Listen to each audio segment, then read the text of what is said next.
Hello friends, आप सभी का स्वागत है एनालिस्ट आईज के यूट्यूब चैनल पे। रिसेंटली दिल्ली में global partnership on artificial intelligence summit हुआ था एंड इसकी जो चेयर थी वो भारत के पास थी 2024 के। इसके अलावा जो जीपीआई है ये एक अलायंस है जिसमें लगभग 29 कंट्रीज जो है वो एक साथ हैं, यूरोपियन यूनियन, और इन लोगों ने एक साथ न्यू दिल्ली डिक्लेरेशन जो है उसको अडॉप्ट किया है। सो रिमेंबर कि जो न्यू दिल्ली डिक्लेरेशन है it is related to the AI part. So ये ग्लोबल पार्टनरशिप इनिशिएटिव है क्या आर्टिफिशियल इंटेलिजेंस पे। ये एक इंटरनेशनल इनिशिएटिव है जो एस्टैब्लिश किया गया है एक रिस्पॉन्सिबल डेवलपमेंट के लिए, ताकि जो हम एआई यूज करते हैं इसका रिस्पॉन्सिबल यूज हो सके, एक मैनर में कि ह्यूमन राइट्स को भी रिस्पेक्ट करे और डेमोक्रेटिक वैल्यूज जो है वो भी शेयर हो। पार्टनरशिप जो है इसको सबसे पहले प्रपोज किया था कनाडा और फ्रांस ने, और ये बेसिकली 2018 में इन्होंने इसको प्रपोज किया था जो 44 G7 समिट हुआ था, और ऑफिशियली इसको जो लॉन्च किया गया है वो 2020 में लॉन्च किया गया है। So this is the history about it. इसमें 15 मेंबर्स एक साथ थे, और अब जो है इसकी जो अलायंस है वो लगभग 29 मेंबर कंट्रीज की है, जिसमें भारत आता है, यूनाइटेड स्टेट्स है, यूके, फ्रांस, जापान, कनाडा। एक चीज जो यहां नोट करने वाली है वो ये है कि इसका चाइना जीपीआई का पार्ट नहीं है। जीपीए का भले जो चाइना है ये एक मेजर टेक सुपर पावर है, लेकिन ये इसका पार्ट नहीं है। एंड अब इसमें है जीपीआई जो है इसको होस्ट करता है organisation for economic cooperation and development summit, जो ओईसीडी है वो बेसिकली इसको होस्ट करता है। So this is the case. अब इसकी कुछ हाइलाइट्स के बारे में बात करेंगे तो प्राइम मिनिस्टर ने डिस्कस किया एआई पोर्टल, जिसमें एरावत का इन्होंने जिक्र किया। What is Airavat? We'll see what is Airavat further. So Airavat का जिक्र किया, इसमें कंसर्न रेज हुए कि डीफेक्ट टेक्नोलॉजी का जो पोटेंशियल मिसयूज हो रहा है। इसके अलावा इसमें एक चीज का और जिक्र हुआ है विच इज बेसिकली युवा आई। अब युवा आई क्या है? सो ये बेसिकली जीपीआई समिट पर फीचर हुआ, और इसके जो विनर्स थे उन्होंने बेसिकली जो इतने भी इनिशिएटिव्स थे स्टार्टअप्स को लेकर के इन्होंने एआई मॉडल सॉल्यूशन से दिखाए।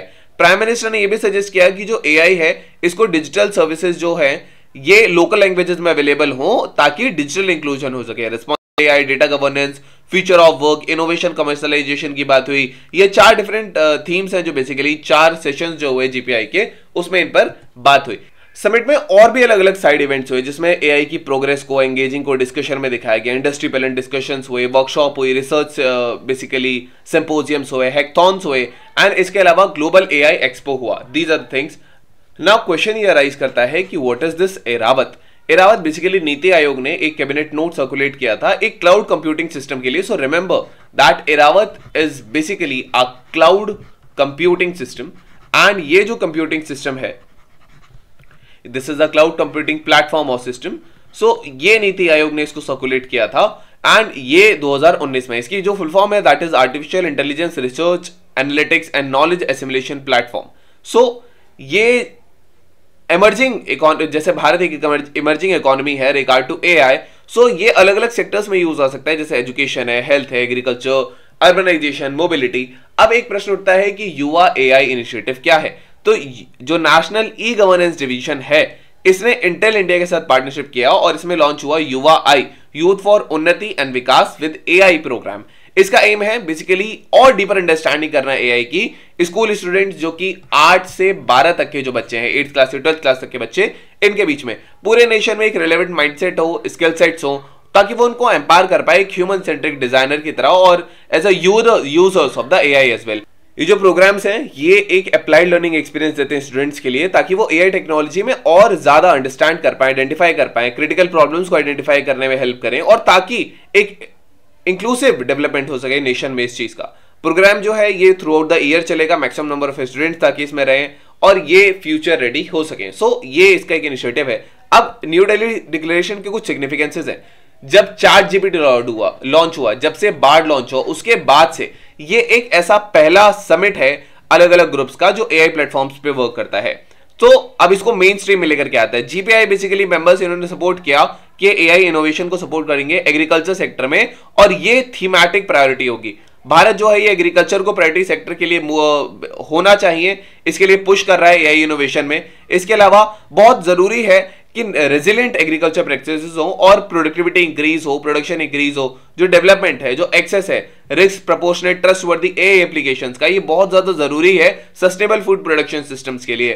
कैपेसिटी बिल्डिंग हो, मिटिगेशन हो, एडेप्टेशन हो क्लाइमेट चेंज का। सो ये सारी चीजें हैं जो इसमें इंक्लूडेड होनी चाहिए या इससे रिलेटेड है। Now we are today's prelims practice question and the question says which of the following is not a key highlight of the GPI summit? The Prime Minister of India discussed the National AI Portal and the Airavat initiative. Yuva AI was prominently featured, showcasing AI models and solutions developed by students and startups. The summit emphasized the use of AI to make digital services available in the local languages for greater inclusivity. China, a major tech power, participated in the summit and adopted the New Delhi declaration. You can type the answer in the comment section, then let you know if it's correct or not. Then we have today's main practice question, and the question says, the recent GPAI summit in India highlighted numerous crucial aspects of responsible AI development and governance. Drawing from the information provided, critically analyze the significance of the summit for India and for both domestically and internationally. So आप इस question को केवल इतना भी ले सकते हैं. So this was all about today's video and session. I hope you understood it well. Thank you. Have a nice day and stay tuned with List IAS for your better preparation.